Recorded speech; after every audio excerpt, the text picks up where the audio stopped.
Parábolas de Jesus, capítulo 22. O que tem mais valor diante de Deus? Um homem tinha 2 filhos, e dirigindo-se ao primeiro disse: Filho, vai trabalhar hoje na minha vinha? Ele, porém, respondendo, disse: Não quero. Mas depois, arrependendo-se, foi. E dirigindo-se ao segundo, falou-lhe de igual modo. E respondendo ele, disse: Eu vou, Senhor. E não foi. Qual dos 2 fez a vontade do Pai? Disseram eles: O primeiro. No Sermão da Montanha, disse Cristo: Nem todo o que me diz, Senhor, Senhor, entrará no reino dos céus, mas aquele que faz a vontade de meu Pai, que está nos céus. Mateus capítulo 7, verso 21. A prova de sinceridade não está nas palavras, mas nos atos. Cristo não diz a ninguém: Que dizeis mais do que os outros? Porém, que fazeis demais? Mateus capítulo 5, verso 47. Cheias de significação são suas palavras. Se sabeis estas coisas, bem-aventurados sois se as fizerdes. João capítulo 13, verso 17. As palavras não são de valor algum se não forem acompanhadas de atos equivalentes. Esta é a lição ensinada na parábola dos 2 filhos. Esta parábola foi pronunciada na última visita de Cristo a Jerusalém antes de sua morte. Expulsara do templo os vendedores e compradores. Sua voz lhe falara ao coração com o poder de Deus. Assombrados e terrificados, obedeceram ao mando sem recusa nem resistência. Abatido o temor, os sacerdotes e anciãos, voltando ao templo, encontraram Cristo curando os enfermos e moribundos. Ouviram vozes de alegria e cânticos de louvor. No próprio templo, as crianças, a quem restaurara a saúde, acenavam ramos de palmeiras e cantavam hosanas ao filho de Davi. Criancinhas balbuciavam os louvores do poderoso médico. Contudo, para os sacerdotes e anciãos, isto não bastava para vencer os preconceitos e ciúmes. Quando, no dia seguinte, Cristo ensinava no templo, os príncipes dos sacerdotes e anciãos do povo foram ter com ele e disseram: Com que autoridades faz isto? E quem te deu tal autoridade? Os sacerdotes e anciãos tiveram uma insofismável demonstração do poder de Cristo. Na purificação do templo, viram a autoridade do céu irradiando de seu semblante. Não puderam resistir ao poder com que falara. Além disso, respondera-lhes pelas maravilhosas curas. Dera de sua autoridade provas que não podiam ser refutadas. Mas não era evidência o que desejavam. Os sacerdotes e anciãos estavam ansiosos por Jesus se proclamar o Messias, para mal interpretar-lhe as palavras e incitarem contra ele o povo. Desejavam aniquilar sua influência e matá-lo. Jesus sabia que se não reconheciam a Deus na pessoa dele, nem viam em suas palavras a evidência de seu divino caráter, não creriam no próprio testemunho de que era o Cristo. Em sua resposta, evitou a cilada a que esperavam induzi-lo e voltou sobre eles mesmos a condenação. Também vos perguntarei uma coisa, disse ele. Se me disserdes, também eu vos direi com que autoridade faço isto. O batismo de João, de onde era? Do céu ou dos homens?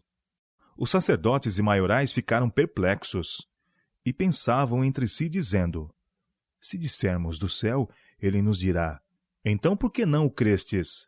E se dissermos dos homens, tememos o povo, porque todos consideram João como profeta. E respondendo a Jesus, disseram: Não sabemos.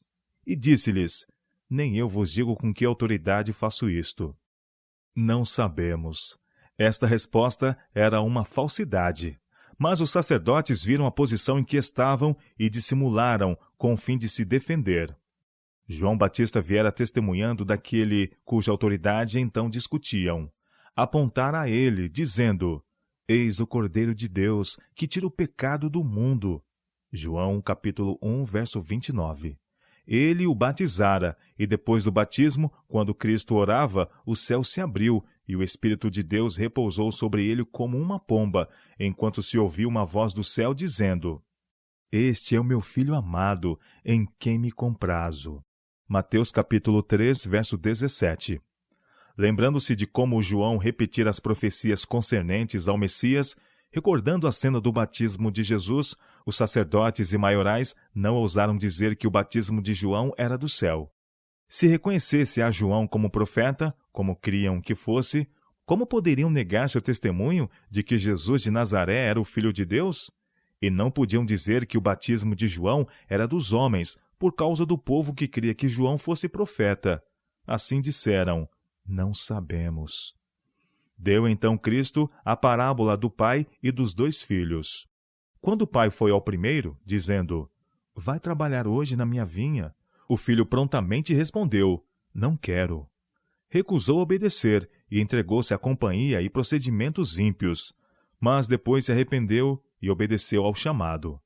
O pai foi ao segundo com a mesma ordem: vai trabalhar hoje na minha vinha? Este filho replicou: eu vou, Senhor. Porém, não foi. Nesta parábola, o pai representa Deus, a vinha, a igreja. Pelos 2 filhos são representadas 2 classes de pessoas. O filho que recusou obedecer à ordem, dizendo: não quero, representa aqueles que vivem em transgressão aberta, que não fazem profissão de piedade, que declaradamente recusam submeter-se ao jugo de restrição e obediência que a lei de Deus impõe. Muitos destes, porém, se arrependeram depois e obedeceram ao chamado divino. Quando o evangelho os atingiu, na mensagem de João Batista, arrependei-vos, porque é chegado o reino dos céus, arrependeram-se e confessaram seus pecados. No filho que disse: eu vou, Senhor, e não foi, revelou-se o caráter dos fariseus. Como este filho, os guias judeus eram impenitentes e presunçosos. A vida religiosa da nação judaica tornara-se formalidade. Ao ser proclamada a lei no Monte Sinai, pela voz de Deus, todo o povo se comprometeu a obedecer. Disseram: eu vou, Senhor. Porém, não foram. Quando Cristo veio em pessoa para lhes apresentar os princípios da lei, rejeitaram-no. Cristo dera aos guias judeus de seu tempo provas abundantes de sua autoridade e poder divinos, e, embora convictos, não quiseram aceitar a evidência. Cristo lhes mostrou que continuavam a descrer porque não possuíam o Espírito que conduz à obediência. Declarara-lhes: e assim validastes, pela vossa tradição, o mandamento de Deus. Mas em vão me adoram, ensinando doutrinas que são preceitos dos homens.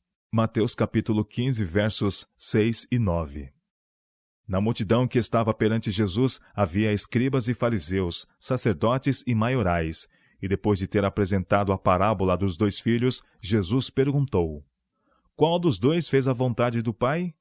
Esquecendo-se de si mesmos, os fariseus responderam: o primeiro. Isto disseram sem perceber que pronunciavam sentença contra si mesmos. Então Cristo fez a denúncia: em verdade vos digo que os publicanos e as meretrizes entram adiante de vós no reino de Deus. Porque João veio a vós no caminho de justiça, e não crestes, mas os publicanos e as meretrizes o creram. Vós, porém, vendo isto, nem depois vos arrependestes para o crer. João Batista apresentou-se pregando a verdade, e por sua pregação os pecadores eram convencidos e convertidos. Estes entrariam no reino dos céus antes daqueles que, em justiça própria, resistiam à solene advertência. Os publicanos e meretrizes eram ignorantes, porém estes homens cultos conheciam o caminho da verdade. Contudo, recusavam andar na vereda que conduz ao paraíso de Deus. A verdade que deveria haver sido para eles um cheiro de vida para a vida, tornou-se um cheiro de morte para a morte. Pecadores declarados que se aborreciam a si mesmos receberam das mãos de João o batismo, porém estes mestres eram hipócritas. Seu próprio coração obstinado era o obstáculo para a aceitação da verdade.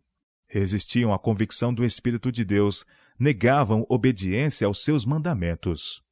Cristo não lhes disse: vós não podeis entrar no reino do céu. Porém, mostrou que eles mesmos criavam um obstáculo que lhes embargava a entrada. A porta ainda estava aberta para esses guias judeus. O convite ainda era mantido. Cristo anelava vê-los convencidos e conversos.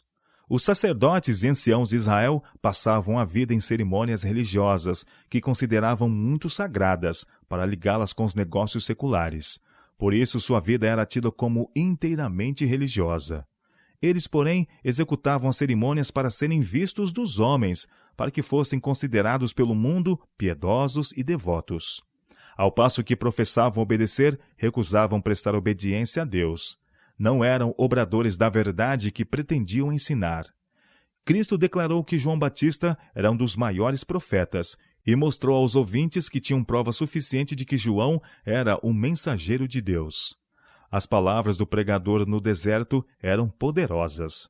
Apresentou sua mensagem inflexivelmente, repreendendo os pecados dos sacerdotes e maiorais e prescrevendo-lhes as obras do reino dos céus. Apontou-lhes o desrespeito pecaminoso à autoridade de seu pai por eximirem-se ao cumprimento da tarefa a eles imposta. Não condescendeu com o pecado, e muitos se arrependeram de sua injustiça. Fosse genuína a profissão dos guias judeus e teriam recebido o testemunho de João e aceito a Jesus como o Messias. Mas não produziram os frutos do arrependimento e justiça. Justamente aqueles que desprezavam os precediam no reino de Deus.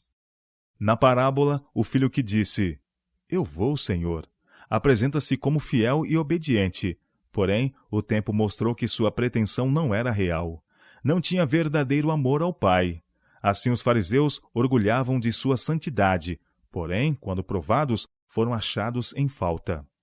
Quando era de seu interesse, cumpriam exatamente as exigências da lei, mas, ao ser-lhes requerida obediência, anulavam toda a força dos preceitos de Deus por meio de ardilosos sofismas. Deles declarou Cristo: "Não procedais em conformidade com as suas obras, porque dizem e não praticam." Mateus capítulo 23, verso 3. Não possuíam verdadeiro amor a Deus e aos homens. Deus os chamou para serem seus colaboradores no abençoar o mundo, mas se bem que nominalmente aceitavam a chamada, na prática negavam obediência. Confiavam em si mesmos e orgulhavam-se de sua bondade, mas desprezavam os mandamentos de Deus. Recusavam fazer a obra que Deus lhes prescrevera, e por causa de sua transgressão, o Senhor estava prestes a divorciar-se da nação desobediente. Justiça própria não é verdadeira justiça, e aqueles que a ela se apegam terão que sofrer as consequências de uma decepção fatal. Muitos, hoje em dia, presumem obedecer aos mandamentos de Deus. Todavia, não possuem no coração o amor de Deus para transmiti-lo a outros. Chama-os Cristo para se unirem com Ele em sua obra de salvar o mundo, porém contentam-se com dizer, "Eu vou, Senhor." Não vão, entretanto. Não cooperam com aqueles que estão executando a obra de Deus. São ociosos. Como filho infiel, fazem falsas promessas a Deus. Assumindo o solene convênio da igreja, comprometeram-se a receber a palavra de Deus, obedecer-lhe, entregar-se a seu serviço. Porém, não fazem isto. Nominalmente professam ser filhos de Deus, mas na vida e no caráter desmentem o parentesco. Não rendem a vontade a Deus, vivem uma mentira. A promessa de obediência aparentam cumprir quando esta não exige sacrifício, mas quando são requeridas abnegação e renúncia, quando vem a cruz para ser levada, retrocedem. Deste modo, a convicção do dever desaparece, e a transgressão consciente dos mandamentos de Deus torna-se um hábito. O ouvido pode escutar a palavra de Deus, mas as forças perceptivas espirituais desertaram. O coração está endurecido e a consciência cauterizada. Não pense que você serve a Cristo porque não lhe manifesta hostilidade ostensiva. Deste modo, enganamos nossa própria alma. Retendo aquilo que Deus nos outorgou para usar em seu serviço, seja tempo ou meios, ou qualquer outra dádiva por Ele concedida, trabalhamos contra Ele. Satanás usa a sonolenta e descuidada indolência de cristãos professos para avigorar suas forças e conquistar almas. Muitos que presumem que, embora não estejam trabalhando ativamente para Cristo, estão contudo a seu lado. Habilitam o inimigo a ocupar terreno e obter vantagens. Deixando de ser obreiros diligentes do Mestre, deixando deveres por cumprir e palavras por pronunciar, permitem que Satanás alcance domínio sobre as almas que podiam ser ganhas para Cristo. Jamais poderemos ser salvos na indolência e inatividade. Não há pessoa verdadeiramente convertida que viva vida inútil e ociosa. Não nos é possível deslizar para dentro do céu. Nenhum preguiçoso pode lá entrar, se não nos